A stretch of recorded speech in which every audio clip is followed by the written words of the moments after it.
신앙이 하나님과의 관계 맺음이고 그 관계 안에 있는 사랑의 행위라고 할 때 신학은 그 관계를 연구하고 설명하는 학문이라고 말할 수 있습니다. 신학에 대한 이러한 정의는 신학, theology, theologia라는 용어를 교회가 어떻게 사용하고 이해해 왔는지를 살펴보면 잘 알 수 있습니다.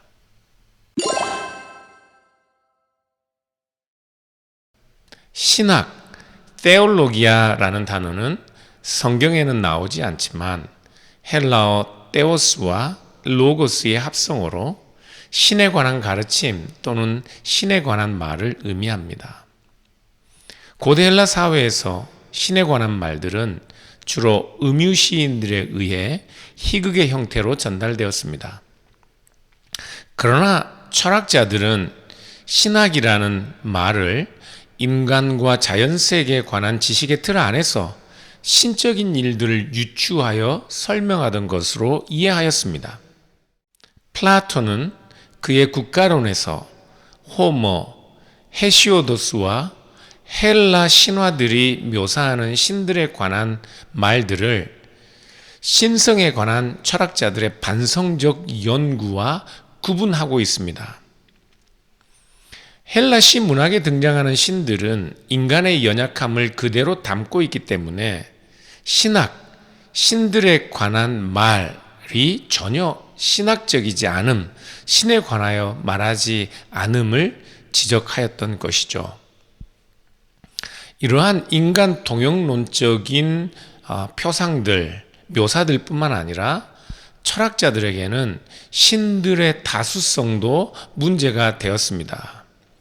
신들의 다수성은 우주의 통일성과 모순되는 것으로 여겨졌어요. 우주의 참된 근원은 단 하나일 수밖에 없고 단 하나의 신이 우주의 통일성을 산출할 수 있다고 보았기 때문에 철학자들은 이런 종교적, 우화적 신학을 비판하면서 세계의 신적 근원으로 간주되어야 마땅한 참된 형태에 대하여 질문하고 있었습니다.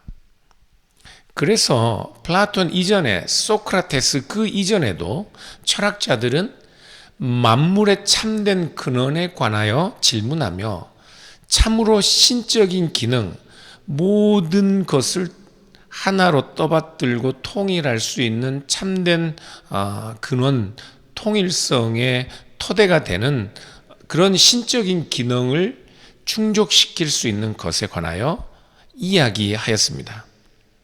그에 대한 대답으로 물, 무규정자, 공기, 그리고 이성 등 여러 가지가 제시되었지만 이런 것들은 어떻든지 신적인 근원들로 이해될 수 있었습니다. 아리스토텔레스는 신학을 우화적인 이야기들이 아닌 자연과학, 수학 또는 이론학의 일부로 사용하였습니다. 그는 신학이라는 말로 제1 원리를 다루는 학문, 곧 형이상학을 지칭하였는데 형이상학이 모든 존재자의 원리로서 신성, 그 모든 대상들을 포괄하고 그것의 근거가 되는 원리로서의 신성을 그 탐구의 대상으로 갖고 있기 때문에 그렇습니다. 그래서 아리스토텔레스에게는 철학이야말로 곧 신학이었습니다. 스토아 철학자들도 신학을 우주를 지배하면서 그 통일성을 떠받치고 있는 로고스에 관한 학문으로 이해했습니다.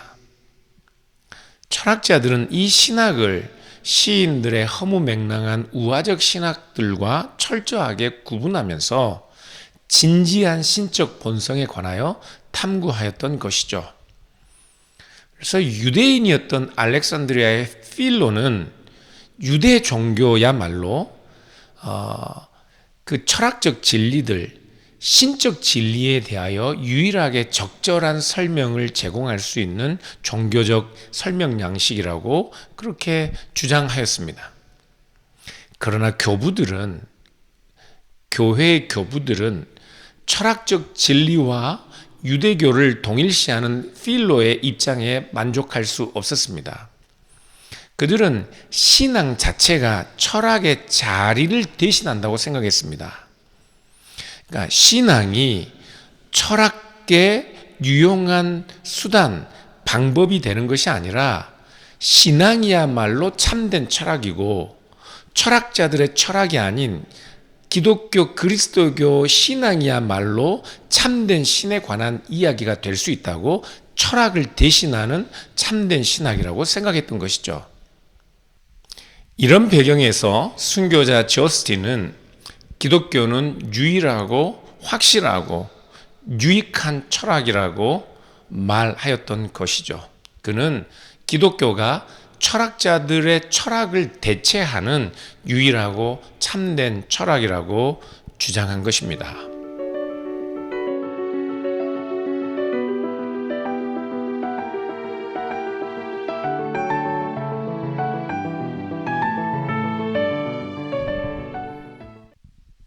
신학, 테올로기아스라는 용어는 2세기 말 알렉산드리아의 클레멘스의 삼위일체 신앙과 관련하여 더욱 발전적으로 사용됩니다. 클레멘스는 테올로기아스를 철학과 동의어로 사용하면서 헬라 시인들의 신학을 그릇되게 행하였다고 비판한 철학자들의 입장에 동조하였습니다. 하나님의 아들에 관한 신학이야말로 그는 바른 철학이라고 주장하였던 것이죠. 이처럼 클레멘스는 신학을 신에 대해서 말하는 것으로 그렇게 강조하고 신화를 잘못된 신학으로 오히려 기독교 신앙을 참된 철학으로 그렇게 주장하고 있었던 것입니다. 헬라적 용어인 신학이 무리 없이 교회 안에 안착하게 된 것은 이렇게 클레멘스의 신학이라는 용어에 관한 비판과 재해석을 통해서 가능하게 되었던 것이죠. 클레멘스는 신학자라는 용어도 최초로 사용한 사람인데요.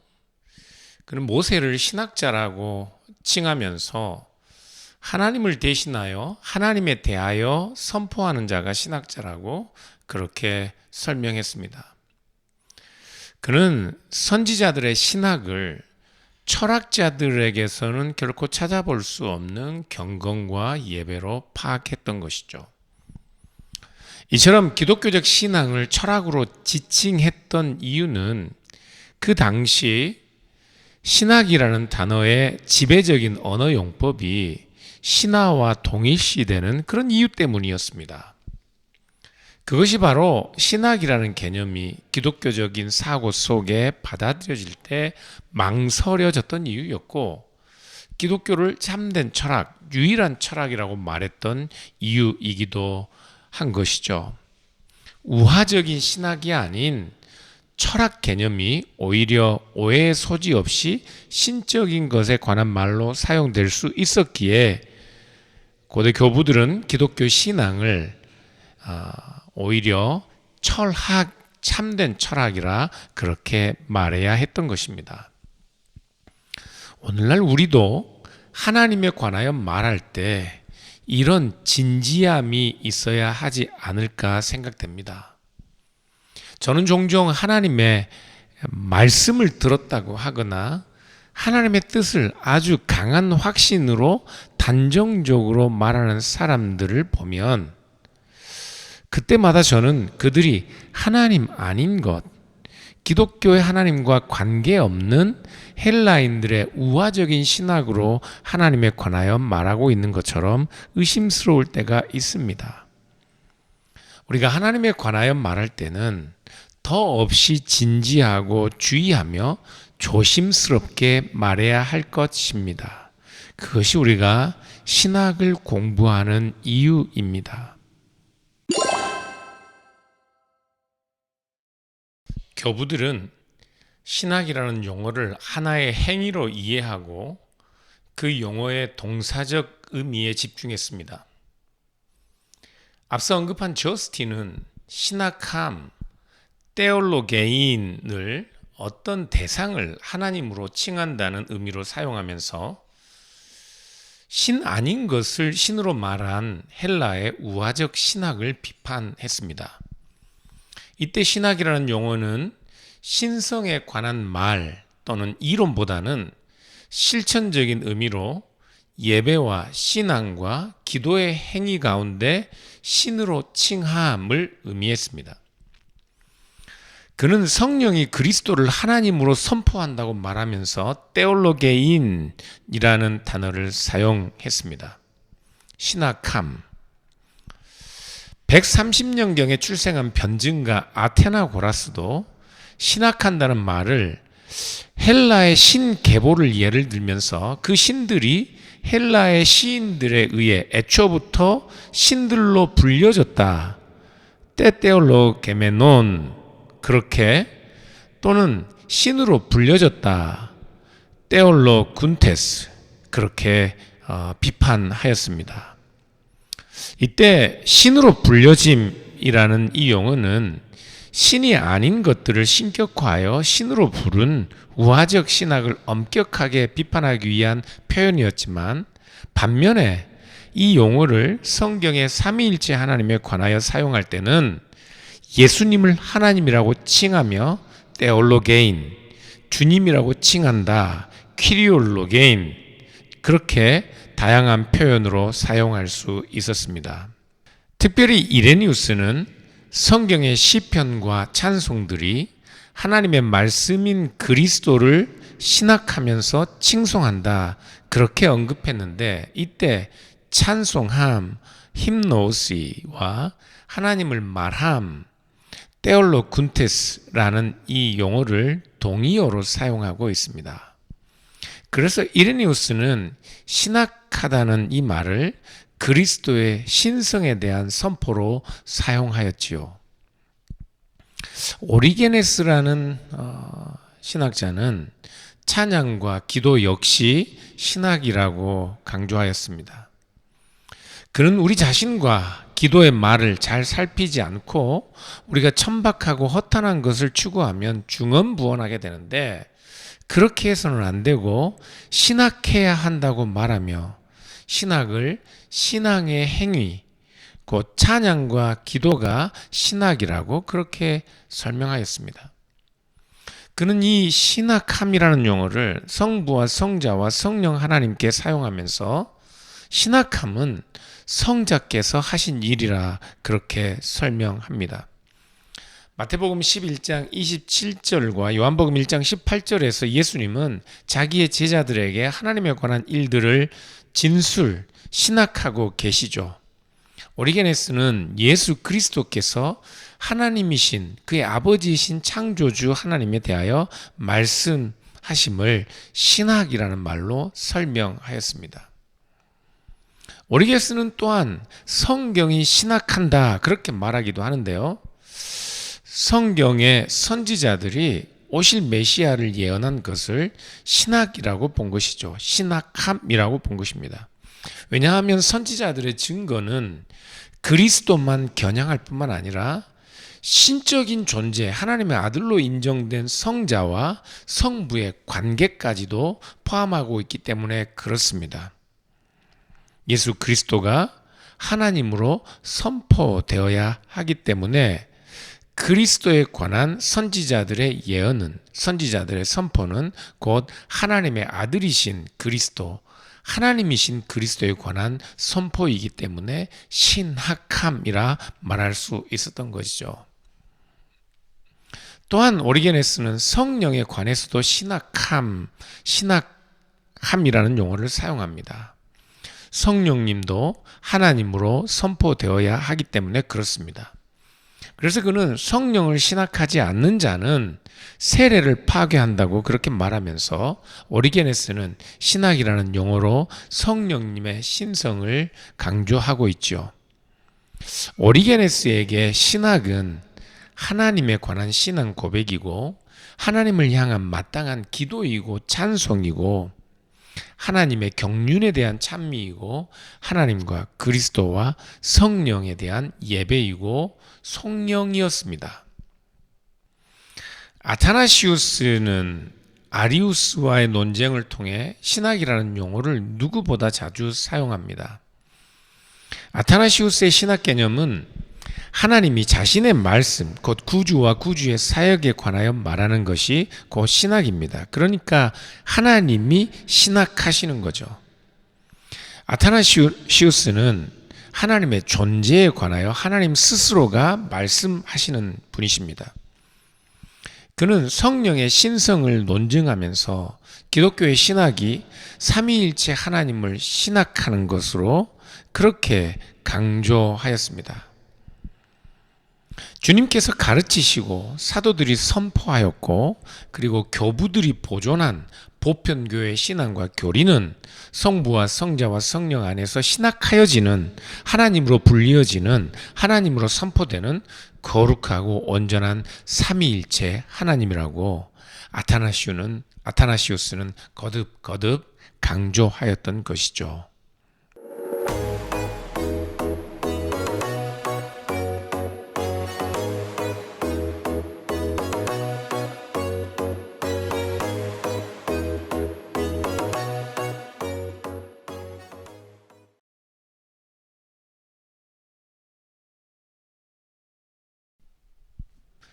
바로 그런 점에서 교부들에게 하나님은 신학의 대상이면서 동시에 신학의 주체였습니다. 신학은 결코 인간적 행위의 산물로 치부될 수 없었고 그것은 오히려 신적 로고스에 속한 것이었으며 로고스에 의해 열리는 하나님에 관한 계시, 하나님의 계시로 말미암는 것이었습니다. 그래서 교부들에게 신학은 오직 하나님 자신만이 삼위일체 하나님 자신만이 허용하시고 계시하시는 신적 진리에 관한 직관이며 인간은 오직 신적 영감의 계시를 통해서만 신학 하나님을 하나님으로 부를 수 있는 그 신학에 접근할 수 있었던 것이죠. 이처럼 신학은 고대 교부들에게 삼위일체론이었고 삼위일체 하나님을 하나님으로 선포하고 찬양하는 송영이고 신앙 고백이고 예배 행위였습니다.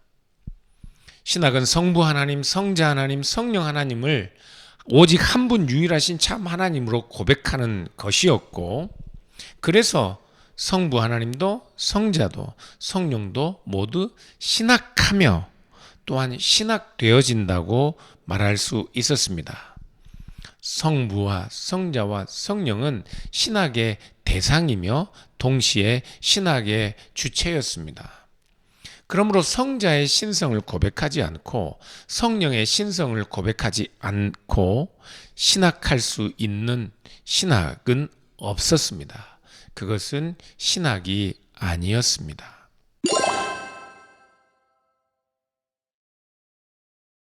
고대 교회에서 하나의 예배 행위, 신앙 고백의 행위로 사용되던 신학이라는 용어는 차츰 삼위일체 하나님에 관한 교리에 관한 진술들로 그 의미가 확장되어 사용되었습니다.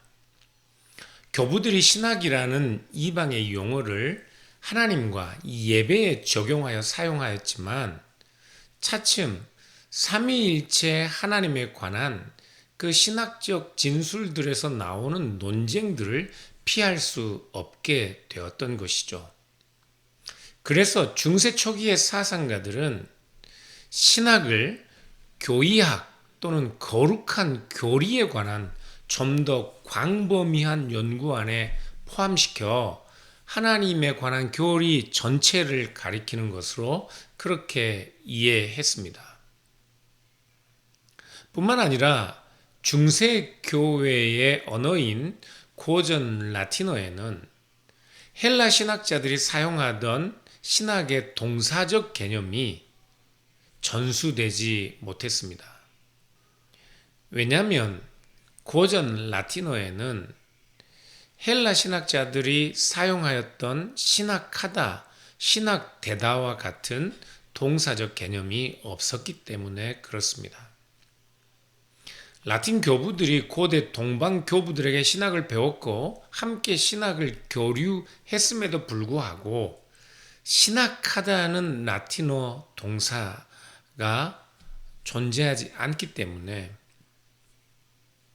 하나님에 대해 말하다 하는 의미는 전달되었지만 하나님에 관해 말하다 하는 신학의 의미는 서방교회에 고스란히 전달되었지만 성자와 성령을 하나님으로 선포하고 삼위일체적 선언과 선포와 기도, 송영으로서의 신학함이라는 동사적 의미는 서방교회에서 찾아보기 힘들게 되었습니다.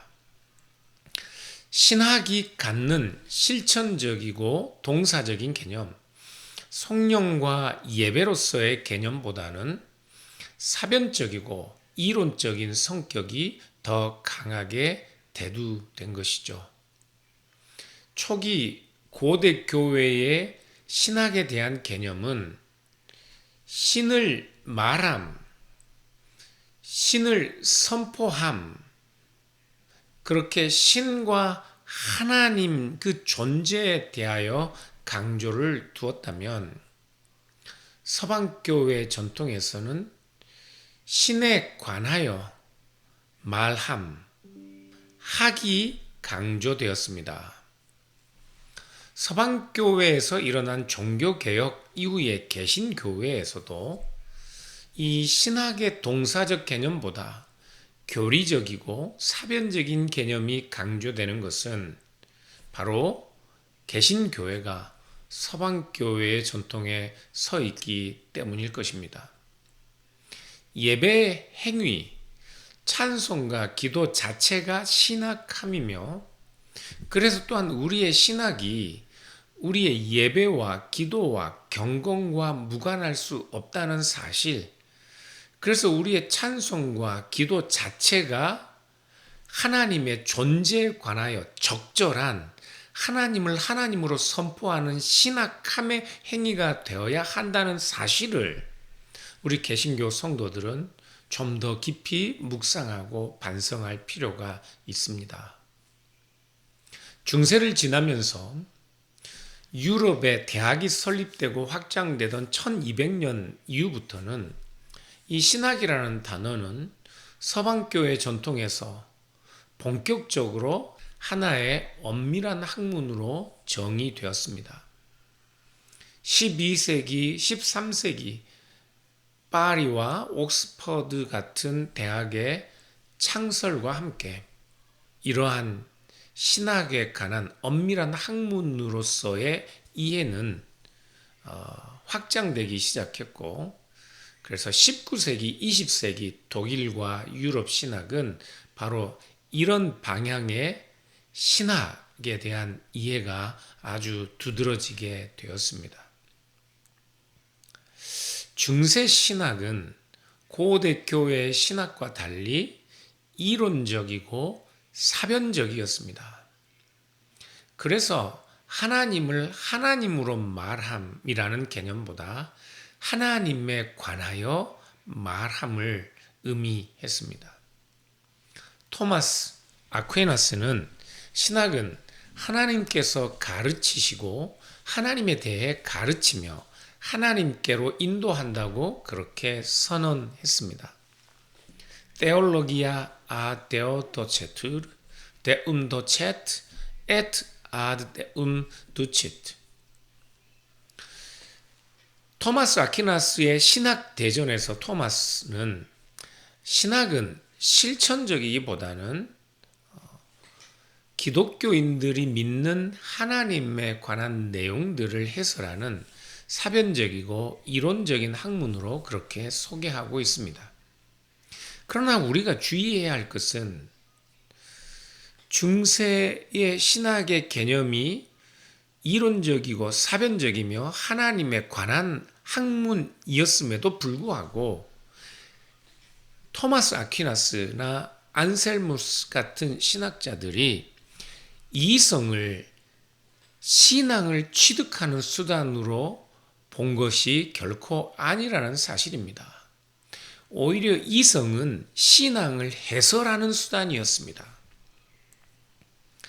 토마스 아퀴나스도 성 안셀무스도 신존재에 관하여 유명한 논증들을 제시하지만 그들은 그 논증들을 통해 그들이 증명하려는 그 신이 기독교의 하나님이라는 사실을 입증해야 할 필요조차 느끼지 못하였습니다. 왜냐하면 그들은 이성이 신앙을 취득하고 하나님을 만나게 되는 수단이 아니라 그들이 이미 만난 하나님을 해설하는 수단으로 여겼기 때문에 그렇습니다. 이 점에서 사실 중세 라틴 교회, 서방 교회의 신학도 고대 교부들의 신학 전통과 그렇게 멀리 떨어져 있는 것은 아닌 것을 알 수 있습니다. 그들은 신학의 학문성도 근본적으로 계시와 관계된다는 계시를 토대로 하고 있다는 사실을 주지하고 있었습니다. 고대 교부들이 하나님이 스스로 신학한다고 여겼던 것처럼 토마스 아퀴나스도 신학이 신적 계시에 근거한다는 사실은 결코 의심하지 않았습니다. 신학은 본질적으로 하나님 자신에 의해 계시를 통해서만 가능한 하나님 인식으로부터 출발하는 것은 중세 이후의 신학에 대한 개념 안에서도 너무나도 분명한 중요한 전제였습니다. 계시는 신학이 학문이 될 수 있는 그 개념에 속하는 근본 조건이었습니다. 신학이 학문이기 위해 하나님으로부터 오는 계시를 배제하고 이성으로부터 출발할 필요를 중세 이후의 신학자들도 그런 필요를 느끼지 못했던 것이죠.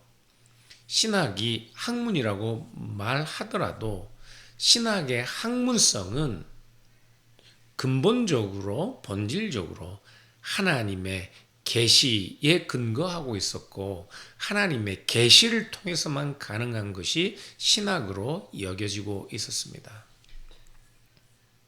그러나 중세 이전까지는 하나님을 선포함, 그래서 하나님의 존재, 하나님 자신에 관한 진술만으로 여겨지던 그 신학이, 그래서 고대 교부들은 하나님의 경륜, 하나님의 구원 역사는 신학이 아닌 경륜 안에 포함시켰던 그 모든 내용들까지도 이제 중세 이후에는 신학에 포함됨으로써 신학의 외연이 확장되게 된 것이죠. 그 모든 주제들, 하나님의 구원의 역사, 하나님의 구원의 경륜들이 하나님과 관계되어 있는 것은 분명했지만 고대 교부들은 그러한 모든 진술들을 하나님 자신에 관한 진술들과는 구별하고 있었습니다. 그러나 중세 이후에는 그 모든 내용들이 신학의 대상으로 신학의 대상인 교리의 내용으로 자리 잡게 되면서 이제 하나님과 구분되는 피조물들이 신학의 대상으로, 신학의 영역 안으로, 기독교 교리 안으로 들어오게 된 것이죠. 그러나 그 모든 주제들이 신학이 되기 위해서는 오직 하나님과의 관계라는 관점 안에서만 가능했고, 오직 하나님과의 관계 안에서 하나님의 계시에 근거하여 신학적으로 논의될 수 있었습니다. 그 신학은 하나님으로부터만 가능하며 하나님은 신학이 다루는 모든 대상과 주제를 하나로 묶는 준거점이었으며 그래서 독점적이고 배타적인 신학의 대상일 수밖에 없었습니다. 비록 하나님의 존재가 아니라 그분에 관한 모든 다양한 구원의 역사와 구원의 경륜 뿐만 아니라 하나님의 모든 피조 세계와 관련된 것들이 신학의 영역 안에 포함되었다 할지라도 그 모든 것들을 해설할 수 있는 하나의 독점적이고 배타적인 준거점이 있다면 그것은 곧 하나님 자신이었고, 그래서 신학은 하나님의 계시를 배제하고서는 불가능한 것이었습니다.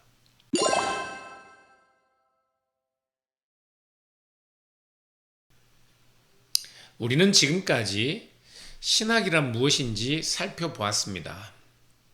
한두 마디 간단한 문장으로 설명하지 않았지만 신학은 하나님에 대한 우리의 신앙이 추구하는 질문으로부터 나온 것이며, 그래서 기독교 신앙의 본질적인 결과물이 신학이라는 사실, 그리고 그 신학의 주체이며 동시에 대상이 되는 유일하고 배타적인 존재가 하나님이라는 사실을 분명히 하였습니다.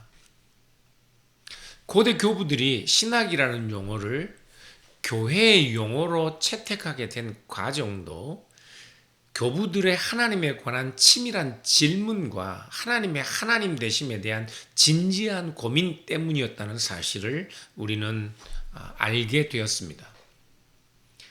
중세 이후에 대학에서 신학이 하나의 학문으로 신학의 그 외연을 확장하던 순간에도 신학은 그 본질이 신적 계시를 토대로 하고 있음을 해야 함을 중세의 신학자들도 의심하지 않고 강조했다는 사실도 분명히 밝혔습니다. 그런데 오늘날 우리의 신학적 진술들은 더 이상 신학적이지 않을 수 있다는 그런 위기감이 우리를 사로잡고 있습니다. 대학에서 다루어지는 대부분의 신학 과목들이 기독교적 진리의 진실성을 주제로 다루지 않습니다. 신학의 전제가 무엇인지, 가능성이 무엇인지, 신학의 토대가 무엇인지, 그 진리성의 문제를, 진실성의 문제를 오늘날은 깊이 묵상하지 않습니다. 성경 신학도, 역사 신학도, 실천 신학도, 하물며 성서 주석들도 기독교 진리의 진실성을 진지하게 다루지 않고 있습니다. 그 모든 다양한 신학의 유형과 성경 해석들이 그들의 성경 해석과 신학적 진술들이 하나님으로부터 오는 계시를 토대로 하고 있다는 그 사실을 중요하게 다루지 않습니다. 신학을 전공한 신학도들도, 목회자들도 그들의 하나님과 그리스도, 성령에 대한 진술들, 그리고 그리스도의 대속적 죽음과 부활, 삼위일체 하나님의 존재와 경륜, 우리 주 예수 그리스도의 재림과 부활에 대한 종말론적 소망들의 전제에 대하여 하나님의 계시를 강조하지 않고 있습니다. 판넨베르크가 근대의 역사 비평적 성서 해석에서 성서 본문들은 근본적으로 지나간 시대의 자료들, 하나님의 참된 계시로서 다루어지지 않고 과거에 지나간 그런 시대적 산물들로 여겨질 뿐이라고 비판한 것처럼, 오늘날 신학의 전제, 가능성, 방법론의 문제가 신학자들에게 중요하게 다루어지지 않습니다. 그래서 하나님에 관한 진리의 진실성에 관한 질문은 전적으로 조직신학, 교의신학에 맡겨져 있는 과제들입니다. 우리는 계속해서 이 문제를 다루게 될 것이지만 조직신학은 그 신학 자체의 가능성, 전제, 방법론, 토대들을 분명히 밝히고 다루고 있는 학문입니다.